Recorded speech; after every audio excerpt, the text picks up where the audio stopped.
सजानामा भजानामा गावेला रघुराई के।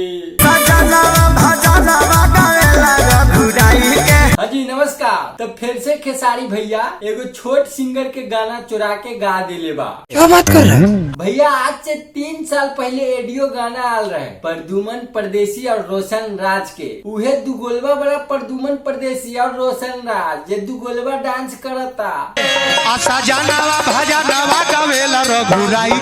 हमके ई नहीं के बुझात कि खेसारी भैया हमेशा काहे विवाद चाहेला भोजपुरी में। बगैर विवाद के तो खेसारी भैया एको महीना नहीं खे रह सकत भैया लोग। और 1 साल पहले ही एगो सिंगर बा पवन बाबू, उहो इहे गाना सेम गईले रहे। सजनवा भजनवा गावेला रघुराई, सजनमा भजनमा गावेला रघुराई के।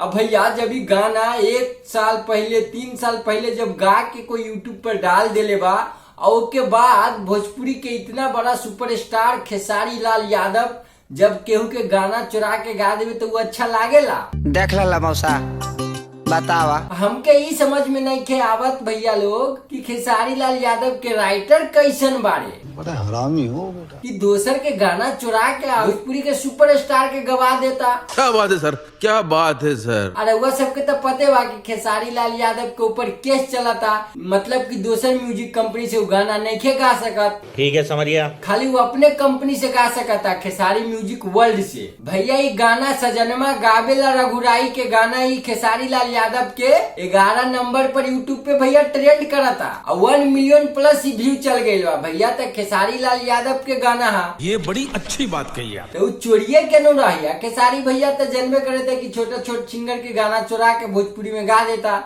अरे भैया ये रउआ के शोभा नहीं के देश, बात तो सही है। इतना बड़ा रउआ स्टार बानी भोजपुरी के सुपर स्टार, आ काम मुहे चोर वाला। अरे कहना क्या चाहते हो? का फायदा इतना बड़ा स्टार के भैया, बताई रउआ सबे। भैया रउआ सबे तो जनबे करी ले कि खेसारी भैया तो विवाद हमेशा चाहवे करेला भोजपुरी में, तब न भैया के फायदा होइला खूब बेदबा के। पैसा ही पैसा होगा भैया विवाद होई तो ओकर गाना तो दबा के चलबे न करी, बताई रउआ सबे। अब विवाद होई या बात हुई मीडिया में, यूट्यूबर बात करी तो सब जाके सुनी ना कि कौन गाना खेसारी लाल यादव गईले बा, कौन पर विवाद होता भैया, केकर गाना बा जाके सुनी। तो इससे तो खेसारी लाल यादव के फायदे न होई कि व्यू बढ़ी, और जब ज्यादा कंट्रोवर्सी होई तो खेसारी लाल यादव के राइटर आ जाई लाइव, अरे भैया हम तो 5 साल पहले ही गाना के गा देले बारी, तो यही पर हमरे हक न बा। उहे काम करेला नीच वाला, दोसर के गनमा चुरा के गा देता। अब बताई गजब बेइज्जती। ये हम वीडियो बनावतानी ना, अब हम बोलतानी तो हमारा दोसर आदमी आई कमेंट में उलंग सुलंग बोली, ते भैया जे सच बा उहे बतावतानी,